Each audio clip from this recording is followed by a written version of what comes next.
بسم اللہ الرحمن الرحیم۔ حضور صلی اللہ علیہ وآلہ وسلم کا بچپن۔ عرب ایک ملک ہے، اس کے ایک شہر کا نام مکہ ہے۔ یہاں اللہ کے ایک نبی حضرت ابراہیم علیہ السلام نے اللہ کی عبادت کے لیے ایک گھر بنایا تھا، اسے کعبہ کہتے ہیں۔ مسلمان حج کرنے یہیں جاتے ہیں اور نماز بھی اسی کی طرف منہ کر کے پڑھتے ہیں۔ مکہ میں حضرت ابراہیم علیہ السلام کے بیٹے حضرت اسماعیل علیہ السلام کی اولاد آباد تھی۔ ان کے کئی قبیلے تھے، جن میں ایک قبیلہ قریش بہت مشہور تھا۔ قریش کا ایک خاندان بنو ہاشم کہلاتا تھا۔ اس کے سردار عبد المطلب تھے۔ یہ کعبے کی دیکھ بھال کرتے تھے، اس لیے لوگ ان کی بہت عزت کرتے تھے۔ ان کے ایک بیٹے عبداللہ تھے، ان کی بیوی کا نام آمنہ تھا۔ انہیں آمنہ کے ہاں پیر کے دن حضرت ہمارے پیارے رسول صلی اللہ علیہ وآلہ وسلم پیدا ہوئے۔ آپ کے پیدا ہونے سے پہلے ہی جناب عبداللہ فوت ہو گئے تھے۔ دادا عبد المطلب نے آپ کا نام محمد صلی اللہ علیہ وآلہ وسلم رکھا۔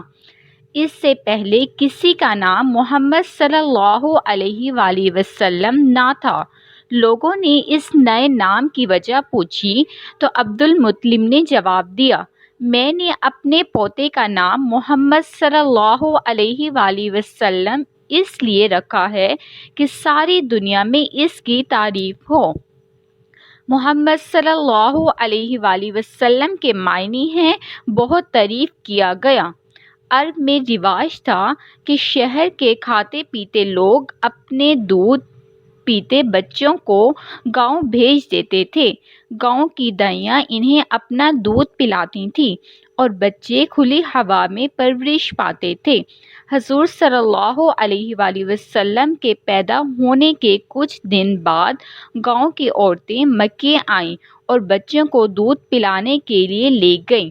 چونکہ حضور صلی اللہ علیہ وآلہ وسلم کے باپ فوت ہو چکے تھے اور ماں سے زیادہ پیسے ملنے کی امید نہ تھی، اس لیے کسی نے آپ کے گھر آنا پسند نہ کیا۔ ان عورتوں میں ایک نیک دل دایا حلیمہ تھیں۔ حلیمہ کو کوئی بچہ نہ مل سکا تو اس خیال سے کہ خالی ہاتھ کیا جاؤں، وہ عبد المطلب کے گھر آئیں اور آپ کے یتیم پوتے کو دودھ پلانے کے لیے لے گئیں۔ حضور صلی اللہ علیہ وآلہ وسلم 5 سال کی عمر تک گاؤں میں رہے۔ آپ کی دایا کی بیٹی بکریاں چراتی تھی۔ آپ بھی اس کے ساتھ بکریوں کے پیچھے دوڑتے اور جو بکری بھاگ جاتی اسے گھیر کر واپس لاتے۔ کھلی ہوا میں رہنے سے ہاتھ پاؤں میں اچھی طاقت آ گئی اور جب آپ واپس آئے تو بی بی آمنہ آپ کو تندرست دیکھ کر بہت خوش ہوئیں۔ رسول اللہ صلی اللہ علیہ وآلہ وسلم 6 سال کے ہوئے تو آپ کی والدہ بھی فوت ہو گئیں۔ اب آپ کی دیکھ بھال کرنے والے آپ کے دادا ہی تھے۔ وہ آپ سے بہت محبت کرتے تھے، مگر 2 سال بعد ان کا بھی انتقال ہو گیا۔ عبد المطلب کے مرنے سے پہلے اپنے بیٹے ابو طالب کو بلایا اور حضور صلی اللہ علیہ وآلہ وسلم کا ہاتھ ان کے ہاتھ میں دے کر تاکید کی کہ انہیں آرام سے رکھنا۔ ابو طالب نے حضور صلی اللہ علیہ وآلہ وسلم کو اپنے بیٹے کی طرح رکھا اور آپ کو کوئی تکلیف نہ ہونے دی۔ آپ کو اپنے چچا سے اتنا پیار تھا کہ وہ تجارت کے لیے ملک شام جانے لگے تو آپ نے ضد کی کہ میں بھی جاؤں گا۔ آپ اس وقت 12 سال کے تھے۔ ابو طالب آپ کو بھی ساتھ لے گئے۔ راستے میں ابو طالب ایک نیک دل عیسائی کی جھونپڑی کے پاس ٹھہرے۔ اس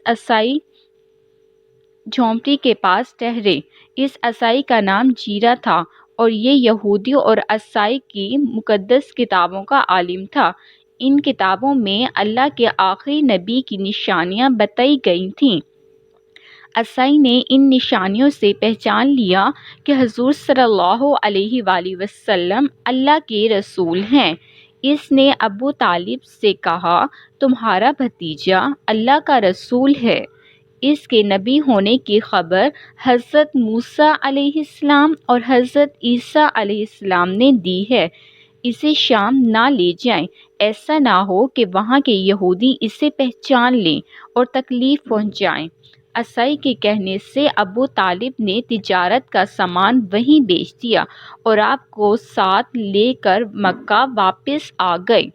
حضور صلی اللہ علیہ وآلہ وسلم ابو طالب کے پاس بکریاں بھی چراتے تھے اور تجارت کا طریقہ بھی سیکھتے تھے۔ آپ وعدے کے پکے اور معاملے کے کھرے تھے۔ جس شخص نے آپ سے سودا کیا، آپ کی سچائی اور ایمانداری کا قائل ہو گیا۔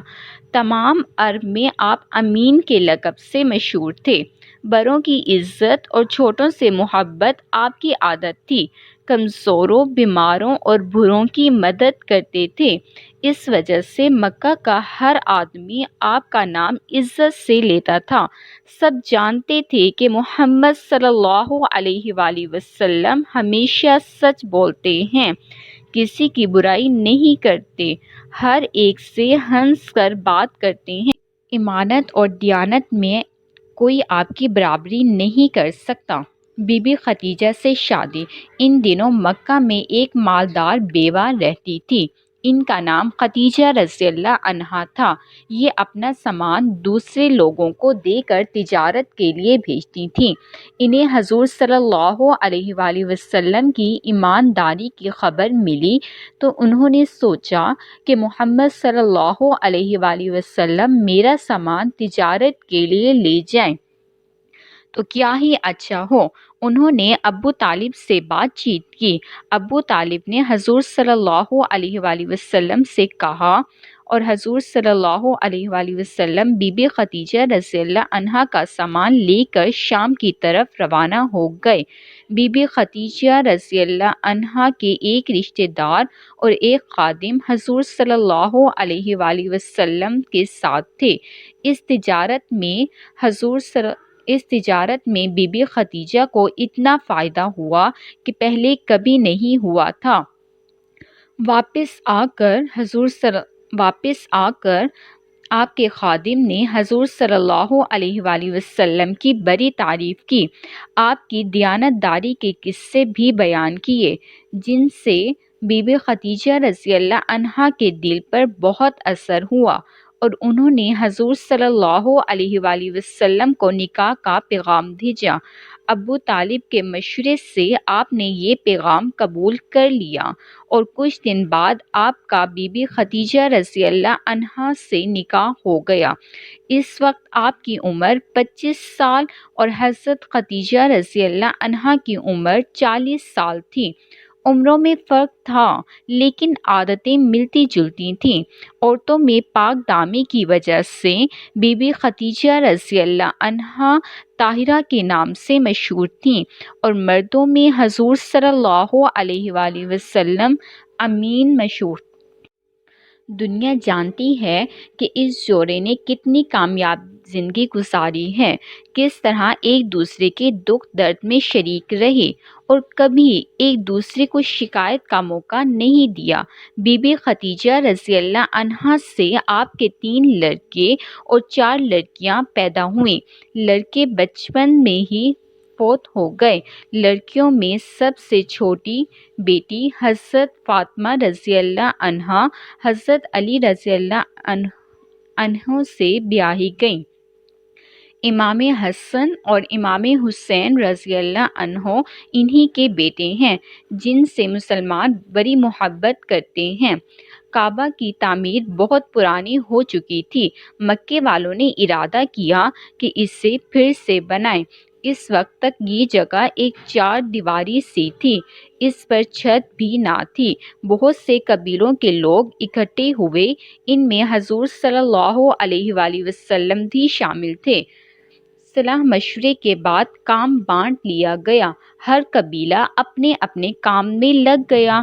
کعبے کی دیوار میں ایک پتھر لگا ہوا تھا، اس کا نام حجر اسود ہے۔ کہتے ہیں کہ حضرت ابراہیم علیہ السلام نے اسے لگایا تھا۔ جب اس پتھر نے دیوار میں رکھنے کا وقت آیا تو ہر قبیلہ یہ چاہتا تھا کہ وہی اس کو دیوار میں رکھے۔ اس پر جھگڑا ہونے لگا، بات اتنی بڑھ گئی کہ تلواریں نکل آئیں۔ آخر ایک برے آدمی نے مشورہ دیا کہ کل صبح سویرے جو آدمی سب سے پہلے یہاں آئے اس کی بات مان لی جائے۔ اس مشورے کو سب نے پسند کیا۔ دوسرے دن لوگ آئے تو دیکھا کہ محمد صلی اللہ علیہ وآلہ وسلم پہلے سے وہاں موجود ہیں۔ سب چلا اٹھے کہ یہ امین ہے، یہ جو فیصلہ کریں گے ہم سب مان لیں گے۔ آپ صلی اللہ علیہ وآلہ وسلم نے سب قبیلوں سے کہا کہ تم اپنے میں سے ایک ایک آدمی چن لو۔ اس کے بعد آپ نے اپنی چادر بچھائی اور حجر اسود اس میں رکھ دیا۔ پھر چنے ہوئے آدمیوں سے کہا کہ چادر کے کونے پکڑ کر اٹھاؤ۔ جب چادر اس جگہ تک آ گئی جہاں پتھر رکھنا تھا تو آپ نے پتھر اٹھا کر دیوار میں لگا دیا۔ اس طرح آپ کی دنائی سے سارے قبیلے خوش ہو گئے اور جنگ کا خطرہ ٹل گیا۔